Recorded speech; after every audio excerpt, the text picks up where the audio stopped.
Hey guys, welcome back to my YouTube channel and welcome to another episode of my Twin Flame story week by week. I believe this is episode 18, if I'm not mistaken. I think it is. So welcome to my home. Welcome to my lair. And I had to put him down for a minute. I've got my Grogu tumbler here, per usual, with my green tea. I did order a Grogu mascot from DisneyStore.com. So I should be receiving my little Grogu mascot. And you might be wondering, like, okay, Michelle, Mandalorian is a little bit old now. I mean, it's got 2 seasons, right? But I really love the concept of Jedis, and Grogu is a baby Jedi. I love the concept of Jedis, and I like the philosophy behind, like, the power of the Jedi. I love that. And so I really feel like Grogu is an appropriate mascot for my vlogs. And Grogu will continue to be a mascot because he's a baby Jedi. And I feel like myself, I'm a baby Jedi in training. So welcome to my channel. If you're new, go ahead and subscribe below. We're going to talk about a bunch of stuff. We're going to talk about my twin flame journey, what's happening there. We're going to talk about triggers, knee-jerk reactions, the Depp trial, and the full moon lunar eclipse in Scorpio and what that is bringing up for me personally. So go ahead, subscribe below, click on that bell, scroll up to all for all notifications. Thanks for giving the video a thumbs up. Get your tea, get your coffee, get your drink, whatever. I've got even notes. I even have notes. Oh my gosh, I have so much to tell you guys. So much to say. So let's start with, and I'll take a sip of green tea. It's very hot, as you can see. Wow, that is so hot. Okay. We will start with my impressions of my own twin flame journey this week, in the past 2 weeks. In fact, there have been a lot of personal, internal, and I'm saying internal side of me, transformations since about April 14th, 2022. Not to say there haven't been a ton of transformations before that, because there certainly have been. I'm just speaking most particularly of since April 14th. And today, when I'm recording this, it is May 10th, 2022. Mercury just stationed retrograde at about 4 degrees and some change Gemini, which means that for the next 3 weeks, Mercury will be retrograde until about June 3rd. It's going to pass through, I believe it's going to pass back into Taurus as well. So it's interesting that I'm recording this on the first day of Mercury retrograde. So if what I am saying to you just sounds garbled and like a bunch of garbage, I apologize for that. I have been through a lot of personal transformation on my twin flame journey since about April 14th, more so than I would say, in the past 3 months before that. 3 months before that were really rough. I mean, follow my vlogs, guys. Go back and view the vlogs from the beginning until now to get the scoop, the inside scoop of what's going on in my twin flame story. But the biggest transformation, and let me just tell you this, and I'm going to tell you this is pretty big, right? And I'm not going to go into great detail. I'm going into great detail in my new book that's outcoming on August 5th, 2022. And if any of you are graphic designers as a profession, not that you dabble in it, but as a profession, and you're looking for a side gig, side work, please let me know. Or someone who's really good, please let me know. But my book is coming out August 5th. And I'm going to be talking a lot about the humongous transformation that happened in April for me.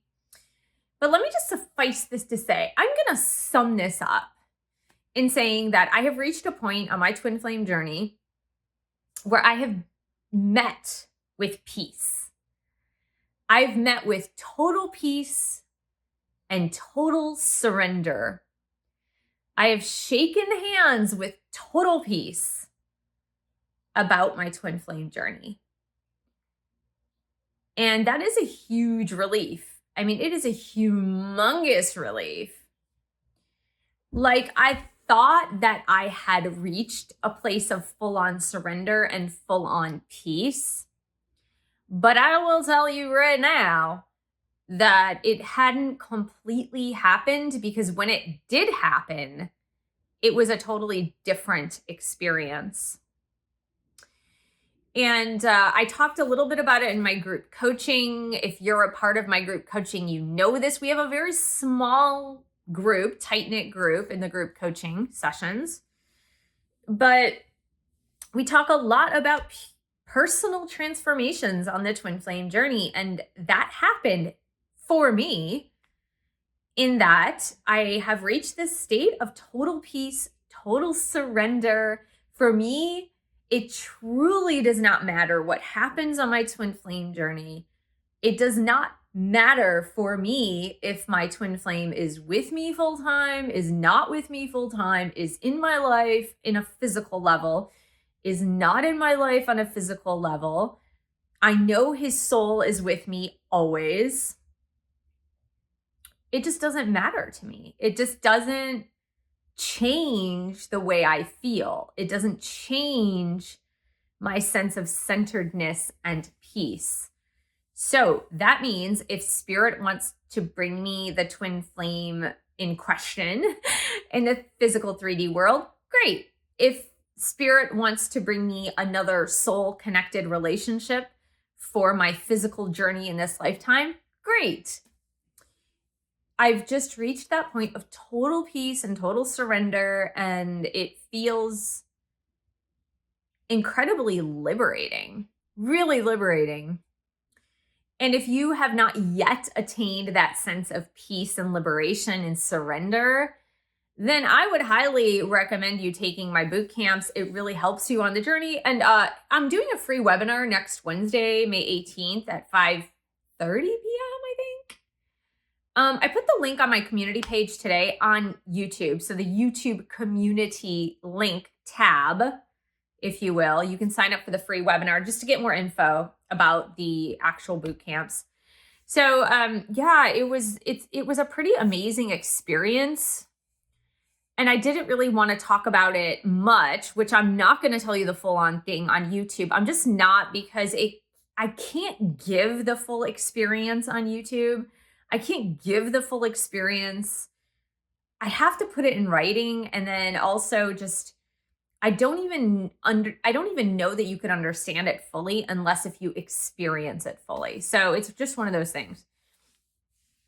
But I thought I'd just give you that little mini update on what is happening with me on my twin flame journey and where I'm at personally. Because of course you know that this journey is about where you are at personally on your trajectory of self-growth. Really, that's what this is about. I always say being with your twin flame in the 3D physical world is icing on the cake. It's the frosting on the cake. Now, for me personally, the frosting is the best part, but I happen to really like cake too. So if you're a cake person and not a pie person or an ice cream person, I know my youngest son, Xavier, he is definitely an ice cream person. I'm the cake person, which actually works out quite nicely when we get together and bake stuff. Because, you know, he gets to have a little piece of cake and a lot of ice cream, and I have one spoonful of ice cream and a lot of cake, and we just complement each other in that way. So he'll give me his leftover cake, which I really enjoy. But it's about you on your journey, your personal development in relationships, you know, and if you can't have smooth, seamless, happy, united relationships with anybody, how are you supposed to have it with your twin flame? If you can't have a smooth relationship with yourself, how can you expect to have that with your twin flame? So it's really about the transformative experience within yourself and the transformative experience that you're experiencing with other relationships in your life. So to that end, I feel like this is a good transition, guys. I feel like this is a really good transition. I'm not going to be shy about talking about this. I already spoke about it in the 17th vlog that I posted last week. So I'll put that link right here for the 17th vlog, which I would highly recommend you check it out because, I talk a little bit about what everybody seems to be talking about these days. The Johnny Depp trial. And it's interesting because if you really think about it, and I really want you to, if you haven't listened to my last vlog, I would say listen to the take I have on archetypes in Divine Feminine, Divine Masculine, because that's like really important kind of to your journey as a twin flame. But I think, yeah, it's on the global stage. Yes, this is about a very popular person who I have liked growing up, who is Johnny Depp, and then a less popular person whom he married, who I may not mention. In fact, it's really interesting because I was watching some other footage or commentary, I guess, and this one person, his name is the Umbrella Guy. I'll give him a shout out. I mean, he's got 100,000 subscribers, and he really digs deep into the tapes, the recordings, what happened, the witnesses, and everything. But he doesn't mention Johnny Depp's former wife's name. He says an Aquaman star. And I kind of liked that because he's not going to give this person free publicity. So I will use that. I will use that. Thank you, Umbrella Man, for helping, or Umbrella Guy, I think his name is, the Umbrella Guy. So thank you, Umbrella Guy, for that suggestion to use that versus the person's real name. So, it's been on the world stage. So many people have been watching it. Millions of people, in fact, have been watching the trial. Millions of people have been watching the commentaries. Millions of people have been following. But when it really comes down to it, and this is why I'm mentioning it because of the triggers that happened within me, it comes down to relationship. That's all it comes down to. It's two people, a man and a woman, who were in a relationship together, who had a very tumultuous relationship together, and who had a lot of love, but there were problems with addictions on both ends. There were problems with arguing on both ends. Now, where I feel like this star of the Aquaman movie took it way too far and lied a lot about the nature of the falling out, a lot. I don't think that is right. I think that's completely wrong, and it's horrific and it's horrible, especially because it did devastate Johnny Depp's career. And that there's nothing right about that. That's completely wrong. However, that being said, this is about relationship. And so from a viewer watching this trial or reading about it, you don't even have to watch it. You could read about it. You could read the commentaries. You could watch the commentaries on YouTube without even watching the trial. It's about a relationship. And here on this channel, we are all about relationships. We are all about relationships. In fact, when someone asks me what I do on YouTube, I say I talk about spiritually based relationships because that's what I do. This is a channel about relationships. So when you take a snapshot, when you look at this trial on the world stage, in the end, it's about relationship. And it's interesting because everybody who watches it will have some sort of trigger in their own lives, in their own self, about the nature of relationship, what it is, what it isn't, their preconceived notions about relationship. And honestly, I am no different from that. I'm no different from the people who are watching it and may be triggered by the nature of relationship, what happened in this particular relationship, and how that is reflective upon relationships that you have had in your life, relationships that I have had in my life, and just moving through some of those triggers, some of those things, those knee-jerk reactions that I had in watching this. Now, what is super interesting for me personally is that I had some major triggers, and it wasn't regret. It wasn't triggers about a person from my past is being terrible or bad. In fact, it was the opposite of that. So as many of you know, I have been in many dysfunctional romantic partnerships.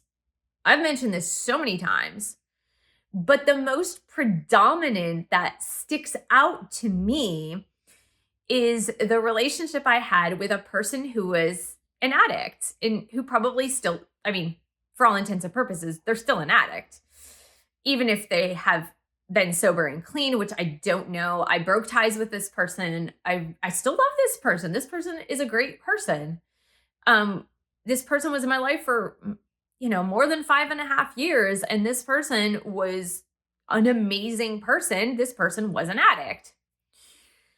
So it brought up a lot for me because of the nature of that relationship between Johnny Depp and the star of Aquaman, was very much based on a codependency, and especially a drug and alcohol addicted codependency. Now, it is debatable about whether or not the co-star or the star of one of the stars of Aquaman, if this person happened to also be an addict. I mean, that's debatable. It's most certain that Johnny Depp is an addict. He admitted he's an addict. He admitted he was addicted to at least prescription pills. I am most certain, just based on his verbiage, what he said, that he's been addicted to alcohol. So I don't think that is in debate. I think that's actually true. That being said, the trigger for me was in protecting the addict, protecting the alcoholic. That was the trigger for me. It wasn't like, oh, this person from my past was a bad person because they were an addict. It was more like, have compassion for this person that is the addict.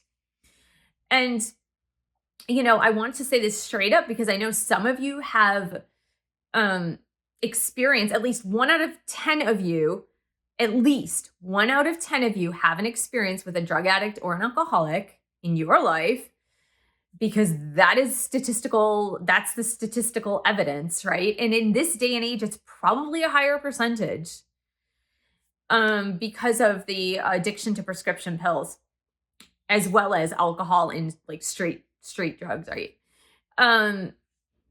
But so there are many of you out there that have had direct experiences with an alcoholic or an addict in your life. And in fact, I just want to show you the book that I wrote a while back. And it's this one. This is the book. And I know there's my light there. That's what's preventing you from actually seeing it. It's just reflecting the light from the light. Now, what's interesting is that I did write this while I was still in a relationship with the person in my life that was the addict, that was the alcoholic and addict. He was also addicted to some substances other than alcohol. But alcohol was his primary choice, if you will. If he had a choice, it would be alcohol. And he would straight up tell you that. But what's really cool is that, like, while I was writing it, and this was about compassion. It's literally, the book is about having compassion for the person that is the addict, as well as helping you as a person who loves an addict to understand them and to understand yourself and to understand their role in it, and also to understand your role in it. Because it doesn't live in a vacuum. It is about relationship. And so what I found the trigger for me personally was I found myself like wanting to protect Johnny Depp even more, because I don't think it is fair. And I had to learn this the very, very, very, very hard way. I don't think it's fair because this person who was a star of the Aquaman movie mentioned making fun of Johnny Depp for being drunk, making fun of him for passing out, making fun of him by taking pictures of him and then humiliating him later with those pictures, making fun of him for vomiting, which is very normal. all of those things, but not taking responsibility for her own behaviors. And at one point in the testimony, she said, "Oh, I went to New York because I wanted to end the relationship, and I started attending Al-Anon every day." And I'm like, that is BS. I would call her on her BS, because the first thing that Al-Anon family groups teaches you is that you need to take responsibility for your own stuff. The addict is the addict. You need to take responsibility. And according to everything this star of Aquaman said, there is no responsibility taking of her behavior whatsoever. And so, and let's tie this into Scorpio, right? Because on the 15th and the 16th of May, we have the full moon lunar eclipse in Scorpio, which Scorpio helps purge things that have been buried. It helps to purge emotional baggage that has been hiding. And so for me personally, I'm just going to talk about my personal story. It's the only thing I can do, right? Because what comes up for you during this Scorpio full moon is going to be your own baggage that comes up on May 15th, May 16th, and then leading up to the 6 months from that point, because the impact of the eclipses are typically 6 months in the making.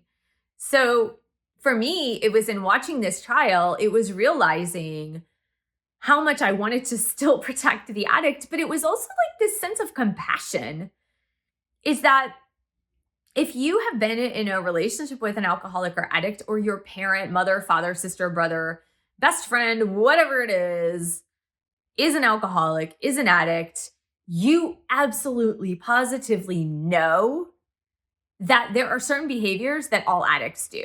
There are certain behaviors they all do. And that does not make them violent. That does not make them aggressive. It makes them who they are as an addict. Now, I'm not telling you that 100% of all addicts are non-aggressive. That's not true. But just because you're an addict does not mean you are aggressive, okay? So I want to make that crystal clear, is that the person I was dating for almost 6 years was not aggressive at all, in the least. He was what you call like a silly drunk, right? He got silly. Did he sometimes say things verbally that were not nice? Yes. And the reason why addicts tend to do that is because they have so much self-loathing. They abhor themselves. They hate themselves. So when they get to the point at which they've lost control completely, and it's after the first drink or the first use of the day, of the week, of the hour, whatever the case may be, that it's a done deal. Like once they take the first sip, once they take the first drug, once they take the first hit, whatever it is, it's a done deal. Their body, their chemistry, their brain takes over at that point. But usually when they reach the point at which they know they can't stop, they start, that self-hatred starts. And that's when they start the insults. Usually they'll insult people around them. They will deflect. And it's just because they hate themselves so much, they can't stand it. And so it starts like outpouring as like criticism or hate speech or whatever. And the thing is, like, you as a person who is in a relationship with an addict, again, whether it's a lover, mother, brother, sister, anybody, right? Your job is to get out of there. Your job is to leave the premises, go into another room, close the door, because there are predictable patterns, right? So like an addict will always continue to drink until they pass out or whatever. They will always have a very high tolerance, for example. And that's one interesting thing that they said in the trial about Johnny Depp, is that he has a very high tolerance for drugs and alcohol. And the thing is, I'm like, oh, okay, that's a telltale sign right there. Like, it's a telltale sign of someone who is addicted. But other things, like they will pass out, they will vomit every day, like all of those things. So they get silly, they get like slurred speech, they don't make sense. Like all of that's very predictable. Them lying, that is very predictable. them promising the next day that they will get sober and clean and then falling back into the addictive behavior. That's all part and parcel of being an addict. So basically, what you learn when you learn about having compassion for the addict, that they're sick, this is an illness, and don't post below that it's not an illness. I mean, when I wrote this book, honestly, I went through medical journals. I went through medical journals to write the book. Many medical journals. And there are medical journals dating back to the late 1800s in the US that talk about alcoholism as a disease. And I know some people don't believe as alcoholism as the disease model, drug addiction as the disease model. It's pretty prevalent. It's a disease. And I also explain in the book why it's a disease. So what you're taught in Al-Anon and recovery groups and things like that if you expect the addict to be any different than the behavior of an addict, then you're the crazy one. The addict is very predictable. There are very, very, very predictable patterns until they are 100% sober and clean. And the thing is, sobriety does not mean that you're cured. It means that you have to work on all those personality flaws and the wounds that led you to drink and drug in the first place. And so that's just not being a dry drunk, for example. So the trigger for me was wanting to protect the addict and wanting to have compassion and wanting to help. Like, what I wanted to do when I was watching is like almost like help everybody to see that this is a sick person. This is a sick person who is suffering from addiction. And so by continually calling them a bad person is not the way to go about this. It's almost like if someone had cancer and you continually called them a bad person because they had cancer, or they had like a mental illness, right? And you keep calling them a bad person because they have mental illness. Like, it just doesn't make sense in the way of things. And so I found that those were my really, really strong triggers. And also the other trigger was like, I went back into my own behavior. In my own behavior in the beginning of the relationship that I had with the alcoholic that I dated. And I realized how horrible my behavior was. Now, I wasn't drinking in the beginning of our relationship back in 2013. I would have a couple of drinks with him.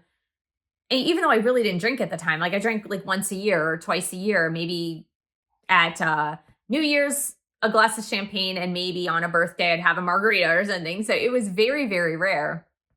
But when I started dating him, he would drink and then I would have a glass of wine or something. I was like, oh, okay, like this is what we do.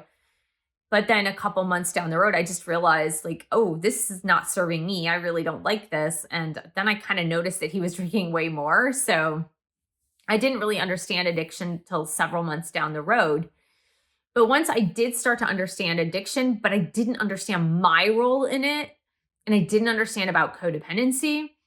And so I did some pretty horrible things to him, like horrible, horrible, horrible things to him, because I would take advantage of his weakened state. So, I would do things like make fun of him if he was passed out, or like take pictures of him or video of him acting the way he was acting.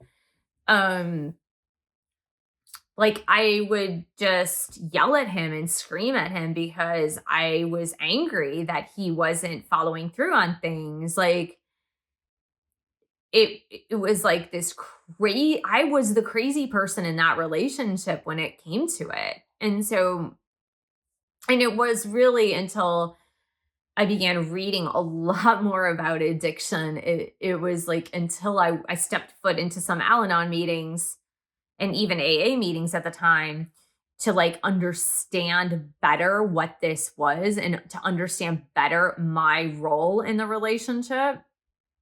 But I was very controlling. I was really controlling. I was mean. I was a crazy person in that relationship. And so when I was hearing the trial as well, it was bringing up all of that for me, that I was like, oh my God, I was such a horrible person to him. And, he didn't deserve that. Like, he actually did not deserve that at all. And if I got angry, if I was controlling, if I was trying to stop him, if I was making fun of him, that was all my fault. That was not his fault. He was just doing what alcoholics do. He was just doing what addicts do. That's what they do. It's like blaming a cat for being a cat. Like, cats sleep, I don't know, they sleep like 18 hours a day, right? And so, like, if you keep waking up your cat going, why are you sleeping so much, you dumb thing? Like, why are you waking? Why are you sleeping? Why are you sleeping? And that's what cats do. It's like, if you're angry at your cat for sleeping 18 hours a day, I mean, that's your problem. That's not the cat's problem. It's like, you got a cat. So it's the same thing with an addict, an alcoholic. It's like, how can you expect them to be any different than who they are? So those were my insights. And